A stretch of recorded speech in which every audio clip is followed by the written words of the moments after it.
Since 1946? Well, I got out of the Navy in 1946 and began sort of paying attention to what was going on. And there's been one succession after another of sort of national school crises ever since then. I think if you went through the files of Time and Newsweek, you would find about once every 5 years there was a cover story about the crisis in the schools. In about 1947, a famous progressive educator named Willard Goslin, who was a superintendent in Pasadena, got fired. It was a big uproar. And this was a rejection of progressivism. We went back to the basics in 1947. We went back again in the 1950s when Sputnik went up. Nobody knew it. All right, we got to get really serious. And the National Defense Education Act was passed. We were going to really pour that money in and upgrade the schools. And in the early 1960s, we discovered people still didn't know any math, so the School Mathematics Study Group was started up and funded with many millions of dollars. The National Science Foundation got into the act. And then the late 1960s, still school crisis. Charles Silverman wrote Crisis in the Classroom, about the ghastly things happening all over the country. Around 1973, we went back to basics. That movement is over 10 years old. Everybody talks as if it started yesterday. And I have no reason to believe that these crises weren't going back in I was a kid in the 30s, so I don't know. But Fred Heckinger, who's a very conservative educator and a staunch supporter of public schools, said in a New York Times piece sometime in the last year or two that the poor kids have been flunking out of schools and getting kicked out and pushed out ever since the turn of the century. John Goodlad, in his new book, A Place Called School, says teachers in schools are doing basically what they've done ever since the turn of the century. Nothing much has changed.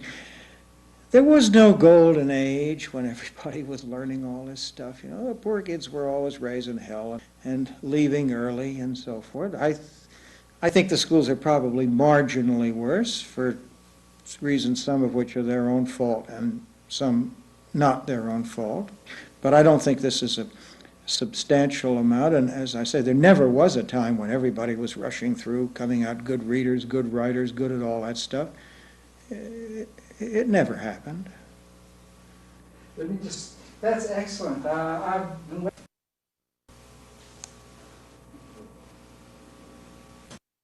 In other words, your contention in a way is we're just going through another one of these cycles. I mean, this is it's a periodic, and I suppose it's, in a way, it speaks well for the concern of the American children, the concern by parents for their children, in the sense that they are constantly worried and evaluating the schools, even if it doesn't say much for their sense of history. No, but usually what the complaint is that the schools haven't been tough enough. I mean, the reason that none of these crises, none of these uproars lead to any improvement is because they don't understand what the trouble is. The position I will state is one I've been saying for 20 years or more, and it was a minority position then and probably will remain to be. But what I contend and assert is that babies come into the world extraordinarily curious, eager to learn, extraordinarily resourceful and competent at learning, that they are, in the most literal sense of the word, scientists. They do exactly what scientists do. They use the scientific method in making sense of the world around them. And then they get to a certain age, which may be as young as 3, but in any case the age of school, and this process is turned off by adults who think they are now going to direct and control the learning of these children. They treat them like empty receptacles into which they are going to pour whatever learning they think they ought to have. The child's curiosity, the child's independence, the child's confidence in herself as a learner, as an explorer, is undermined, eroded, and destroyed. And after only may take a couple of years, you get these bored, apathetic, the kinds of kids you see in schools. But I saw this. I mean, I wrote How Children Fail about an exclusive, high-powered Cambridge private elementary school in the year 1958. I mean, it was at that time that I wrote in my journal and in the book How Children Fail. School is a place where children learn to be stupid. And the process that makes them stupid, at least stupid in school, is other people trying to control their learning. Well, and I know this is a terrible oversimplification, but what is it that you advocate? I say, when I said then, I said, let school be a place in which children can continue to explore the world in the ways that are most interesting and productive for them. Let us give them help if they ask for it, answer their questions, put within their reach, make accessible to them as much of the world and its materials and resources and skills and people as we can. But let's not try to decide how they are going to use that material. Let the child make the curriculum. How does that work how does one apply that theory? Well, I know many homeschooling families that are applying it. I've known a couple of schools that apply it. To talk in the context of a homeschooling family, this means that a family will have books, records, tools, depending on the kinds of things they're interested in, the kinds of things they do. But whatever the parents do, their life is accessible to the children. The children aren't locked in the house. The parents take them where they go. They very often are involved in the parents' work if this work makes this possible. They know their parents' friends. They're taken seriously as people. They're talked to. Their concerns are listened to. When their parents meet with other adults, the children are not banished to another room.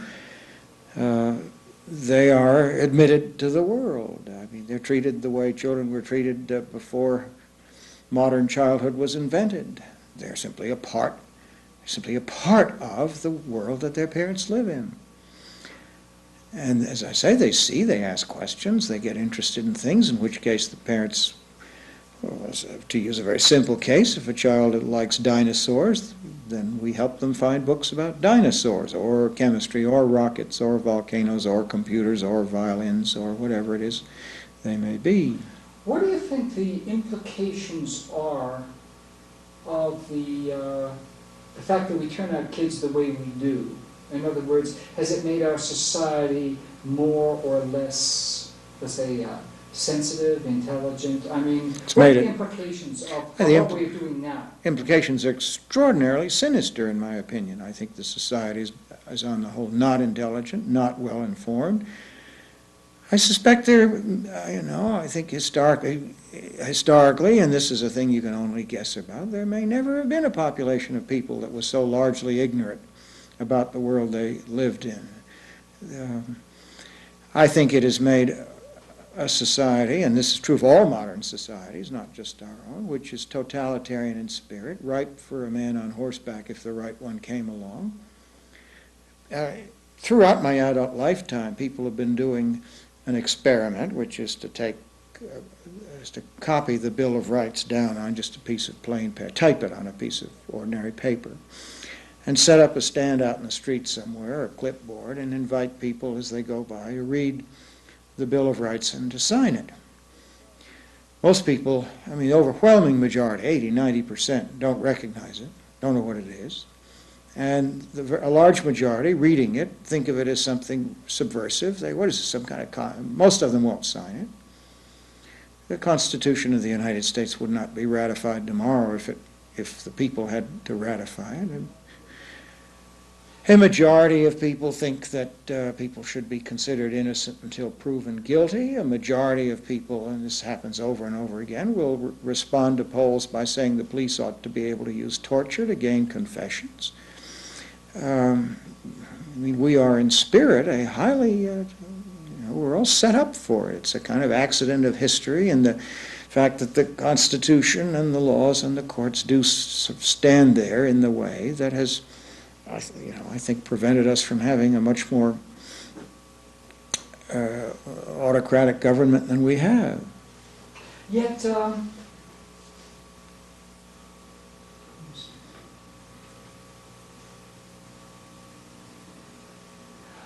and yet, have schools changed that much over the last 400 years? I mean, isn't roughly the same system of schooling used now as it has been since the time of Shakespeare? Kids had to sit down and... No, there was nothing like it. The school in the modern sense is 100, 150 years old. There was nothing like it in Shakespeare's time. There were a very few schools for a very few kids. They didn't go there very long, or a relatively small number of things they studied. But school in the modern sense, the sort of total learning institution, universal, compulsory, covering supposedly all the branches of language. This is, I think it was an invention actually of Frederick the Great of Prussia, or Bismarck. I mean, it's a 19th century invention. We had schools in the colonies, but they were pretty modest in their reach. Children would study the Bible a little and maybe learn reading and writing, but a great many Americans did not send their kids to school, and we were almost totally literate. In pre-revolutionary and early post-revolutionary times, we were practically a totally literate country. One of the part of the ideology of school is that schools produce literacy. This is poppycock. We were a great deal more literate in the late 18th century than we are now. How do you explain that then? Because they were taught at home? Yeah, yes. And their parents, I mean, television has something to do with it. Their parents were literate. The printed word was important. They didn't have many books, and the Bible was certainly one of the most important books, though not the only one. But reading and writing were important for early Americans, and because it was important for the adults, it was important for the kids. And kids learn very easily what they see us doing. Given certain practicalities or certain inevitabilities, the school system, I don't think is going to be dismantled. No, I mean, quite right. Obviously, that should be. However, there are, as you say, various currents of reform that slosh back and forth and move around, etc. In practical terms, I mean, a lot of people are very concerned about standards in the school. Some people are probably concerned in a wrong way, and some people, I think, probably very perceptive about this. How do you think, in practical terms in society today, the schools could really be improved? And what would you like to see that would be sort of a best possible solution? Yes, I can answer that very quickly. They ought to be smaller, much smaller. 200 is big enough, even for a high school. I taught in a, they say, oh, we can't offer this, we can't offer that. It's nonsense. I taught in a high school and a private school, but high school in Boston with about 100 students, and they had a far wider range of offerings and at a higher level than almost any public school. And indeed, but I don't have to pick the private sector.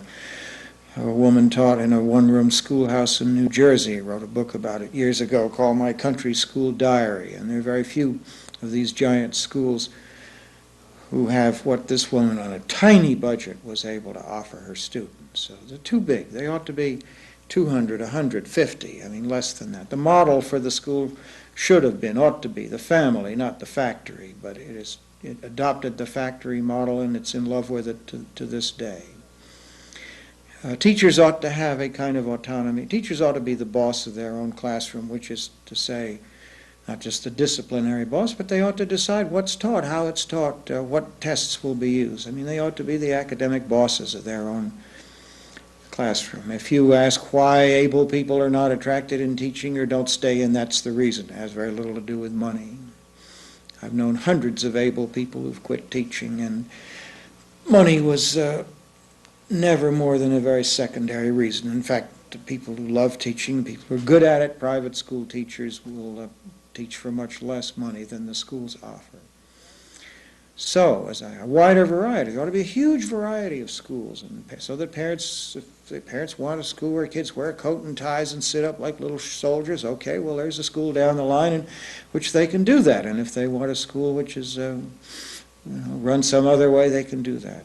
So if parents aren't happy with what's happening in the school, okay, we take their children out and send them to somewhere else. But the idea that huge systems can be somehow manipulated, organized to please everybody or almost everybody just leads to endless quarrels about what is to be done, what is not to be done.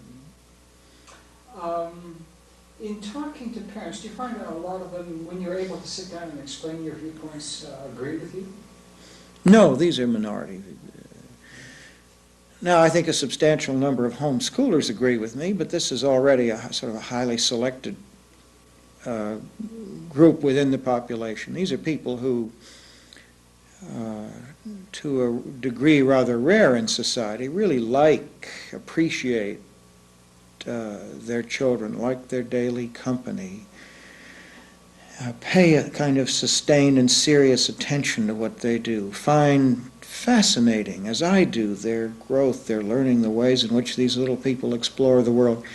If you like that, it's the most interesting and marvelous thing in the world, and these people do. So it's not hard for them, or at least a lot of them, to hear what I am saying about children as autonomous and self-motivated learners. And even those who may begin skeptical will soon see in the lives of their children evidence to support that. So they're ready to move in that direction. But in the general public, no. The general public, like the majority of schools, is deeply committed against freedom, deeply committed to the idea that children won't do anything good unless somebody makes them. Where do you think they, excuse me, I'm just going to turn this light out at the back. I think that's where I'm getting at. What brought about this rather curious idea, as you express it? Oh, sorry. How did I come to think all this? No, where do you think this idea about the innate sort of badness, laziness? Yeah, that's right. Yeah, this theory of children. It comes out of Calvinism, out of Northern European Protestantism, and partly, that is to say, this view of children is almost unique to the Northern European Protestant civilizations. You're the Mediterranean countries, you're Catholic. There's no notion in Catholicism about kind of inherent badness of children, although I think Northern European Catholicism perhaps picked up some of the same strains. This has not been true of human cultures. There's no generalized distrust of children in most human cultures, but it has come in ours. Then I think there are other things. Conditions of modern life make it very hard to raise children, enormously expensive. Where they used to be an asset to families, they're now a huge burden, and a burden that gets heavier and heavier as kids get older. The teenager is a worse problem than the 5-year-old. So that there are the frustrations of modern life. I was very much influenced by Erich Fromm's Escape from Freedom, which came out in the late 40s or so. And it was an attempt to explain Nazism, and I think a correct attempt, with the hypothesis that people who feel essentially powerless in their own lives look for symbols of power, symbols of authority with whom they can identify themselves, so to speak. I think modern society makes most citizens feel powerless, helpless, today more than ever with the nuclear threat over our heads, and therefore people look for opportunities to exercise such control over other people as they can. And children are the natural targets of this. What we call, Western civilization in the sense of the humanist, literature and history, etc., does have a civilizing influence, I suppose. At least it enables you to put your life in context. Yes. Knowledge of history, that sort of thing. Isn't that sort of thing rather difficult to teach in a home environment? I mean, it's not the kind of thing a kid is going to pick up on his own. Oh, I think he's much more likely to. Oh, really? Oh, no, I think school is absolutely devastating to the culture.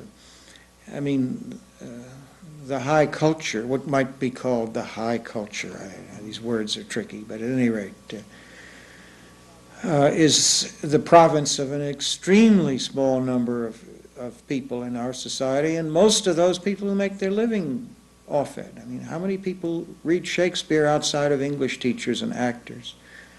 How many adult Americans read Shakespeare for pleasure, or put in whatever, classical author you like? Very, very few. You can't just, if you want to put on Shakespeare plays, you've got to have a festival, you've got to have in a very attractive place, or you've got to have some kind of highly gimmicky production, Hamlet in modern dress, you know. I live in a highly intellectual city, Boston, home of all kinds of universities, lots of small theater companies. Theater companies may put on one Shakespeare play a year, and it's always taking its future. You know, it's always a little bit of a gamble, again, unless they can advertise that there's something rather special about this production. Shakespeare doesn't draw even unless somehow or other dressed up, gimmicked up, even in a city like Boston. No, Shakespeare survived 200 years before he became a part of the school curriculum. I remember when I was at school, at secondary school in the 1930s, my English teacher was an Englishman, quite an elderly one, who had started his teaching in England, not, I think, early in this century. He said, until the 20th century, English was not a part of the curriculum in English schools. And when it was first introduced, it was looked on with great scorn. The curriculum was the classics, mathematics, the natural sciences. English, people said, why do you need English in the school? English is our native tongue. He said it was rather nice being an English teacher. It was like being an art teacher because nobody took you seriously. You could do what you liked. So Shakespeare survived, and in very good health for 200 years without the ministrations of schools. I don't know whether it would take another couple of generations to do them in altogether. Your contention is then that let's talk about, say, the great works of literature for the moment, or what are generally considered to be, major Yes. works of literature. You think they would survive and flourish in a non-academic environment? They for did. Their own merits? They did. How long have human beings been reading Homer? They did. How about history? How about the study of history? I mean, that's I would necessary say for us to put things in context. That's highly questionable because historians themselves disagree right straight across the board about the meaning of history, and it's so. The argument that it is necessary to study history, or as much history as studied in school, in order to understand the world, or that studying it makes you understand the world, seems to me extremely suspect. On the other hand, I think history is interesting. It's